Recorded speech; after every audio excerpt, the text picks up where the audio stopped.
Hi, I'm Josh, aka Skate Dad, and today I'm going to teach you how to buy your kid's first skateboard. Here's the short version. If you want to make buying your kid's first skateboard quick and easy, go to your local skate shop, ask to talk to the best skateboarder who works there, and buy whatever they tell you to buy. It'll cost you about $100 to $150 to get a good skateboard with all the right parts, and then you'll be on your way. If you don't have a skate shop nearby, or you just like knowing all the details, keep listening and I'll tell you exactly what to buy and why. The first question to answer is, what kind of skateboarding does your kid want to do? If they just want to cruise up and down the street, you can get them a penny board. It's kind of a toy skateboard, it's plastic, it's got big wheels. It will work just fine for going up and down the street or the sidewalk. If they want a skateboard for transportation, maybe a longboard is a good solution. But if your kid's been watching the X Games or Street League skateboarding and they're dreaming about jumping down stairs or doing kickflips, they're going to need a certain type of skateboard, and that's mostly what I'm going to focus on here today. Now, before we get into exactly what type of skateboard to buy, let me tell you what kind of skateboard not to buy. Don't buy a skateboard from Target or Walmart.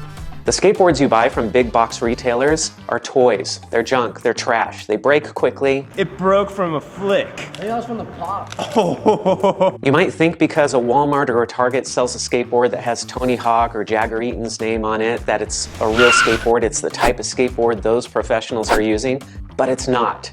The skateboards sold at these big box retailers are imitations.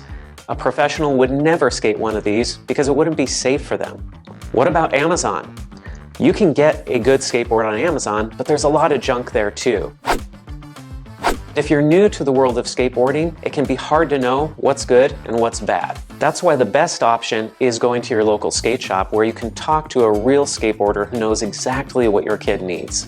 But again, I understand there might not be a real skate shop nearby, and maybe buying online is the only option you have.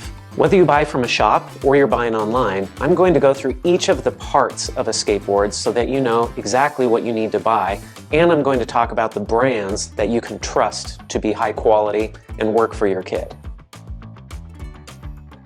The main part of a skateboard is the deck. This is the wood. This is the big plank that you actually stand on. Kids will disagree about which skateboard deck company is the best, but this is mostly a discussion about design or which pro they like the best.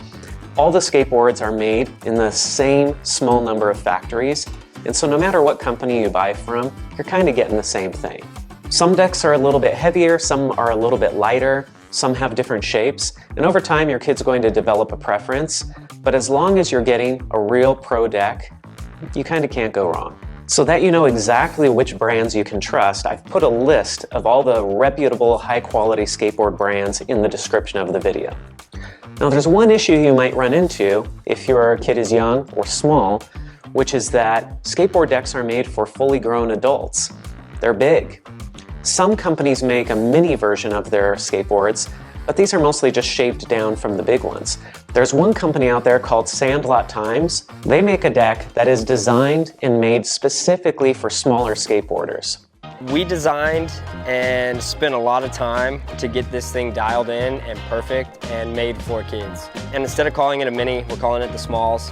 The reason for that is it's a small version of a big board. It's not a mini, it's not anything like that. It's the step below a big board. We shortened the wheelbase, we made it wider, shortened the nose and the tail. So when you get on this board as a little kid, you're gonna feel so much control. You're gonna feel like this is your board. If your young skateboarder is over 4 feet tall, they can ride any deck out there. However, if they're under 4 feet tall, you might want to look at one of these decks from Sandlot Times. Now, if you go into your local skate shop, you might notice that they have shop decks, decks that have the name of the skate shop on them. And you'll see that these are a little bit cheaper than the pro decks. Are these decks good enough for your kid? In most cases, they are. They're just fine. Now, whether your kid will want the shop deck versus one of the cooler pro decks is another question. Once you've picked out a deck, the next thing you need is grip tape. That's the rough sandpapery stuff that goes on top that allows your kid's feet to stick to it instead of slipping off. The grip tape that comes with the board, even if it's generic, is going to be good enough. There's some brands out there like Mob or Grizzly that are supposed to be a little bit better, but your kid is not going to notice the difference. Skateboard trucks are the metal part that connects the skateboard deck to the wheels. Don't get generic trucks. Get one of the reputable brands, and I've included that list in the description of the video as well. When buying skateboard trucks, it's important that the trucks be the same width as the board. You don't want to buy trucks that are super wide and stick out on the side, and you also don't want to get trucks that are super narrow and skinnier than the deck. Also, any truck that says hollow on it is going to be lighter and easier for your kid to use. Don't worry, hollow doesn't mean that it's going to break. Wheels are the next part to think about. There's just a handful of skateboard wheel companies, but a lot of the skateboard deck companies also make wheels. So if you get wheels that are made by a company like Girl or Primitive, those are going to be just fine. But you can also get wheels from companies like Ricta or Bones or Spitfire, which is the most popular skateboard wheel company. Wheels come in various sizes. Wheels for skating street, like stairs and rails, are going to be smaller. They're going to be between 50 and 53 millimeters. Wheels that range from 54 to 59 millimeters can also be used for street skating, but they're more for transition, for skating bowls and ramps. As with wheels, many of the deck, truck, and wheel companies also make skateboard bearings. And so if you buy a bearing that's made by independent, those are going to be just fine. There are a handful of bearing companies that's all they focus on. They just focus on making bearings. Bones Swiss bearings have long been regarded as the best bearings out there, but for your kid who's just beginning, it doesn't really make a difference. If you get bearings from On Delay or Bones or SKF or Bronson, these are all going to be just fine. Now, one note on bearings. Don't buy ceramic bearings. You'll see these, they're super expensive, and you might be thinking, oh, these must be the best bearings out there. They're a waste of money. Don't bother. The smallest part of the skateboard is actually one of the most critical pieces, and that's the hardware. When we talk about hardware on a skateboard, we mean the nuts and bolts that hold the trucks to the deck. There's hardware from hardware companies like Diamond Supply Company and Hardee's. You can also get hardware from truck companies like Independent. It's all good.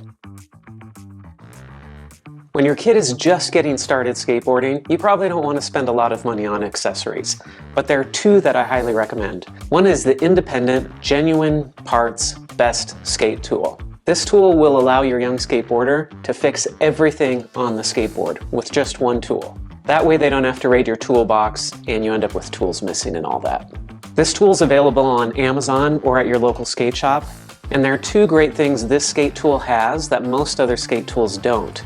One is a bearing remover, and the other is an axle rethreader, both of which come in handy. The other accessory I recommend is Griptape cleaner. This is kind of like a giant rubber eraser. You rub it on the Griptape and it removes dust and dirt and all sorts of other stuff. It's really great for restoring that new Griptape feeling. Okay, here's one bonus tip for getting a deal, especially when you're setting up a new board for your young skateboarder. Buy complete decks. I've explained to you how to buy each part and how the parts go together, but often when you go to a skate shop, they'll have a special deal on buying a complete deck where everything is already assembled and ready to go, or where you can pick what you want, but they give you a deal because you're getting it all together. If you go to your local skate shop and you buy a complete deck, they're going to give you good stuff. They're going to give you good trucks, good wheels, good hardware. Everything's going to be good stuff on that board. Now, if you go on Amazon, it's a little bit trickier because they'll sell complete boards, but they might put generic trucks on there, or they might put generic bearings, things that you don't want to get. So I would trust getting a complete board from a local skate shop, maybe from an online retailer that specializes in skateboarding, but I wouldn't buy a complete deck from Amazon. It's just too risky. You now know everything you need to buy to help your young skateboarder get started. However, if you think I've missed anything or you have any questions, leave them in the comments below and I will follow up.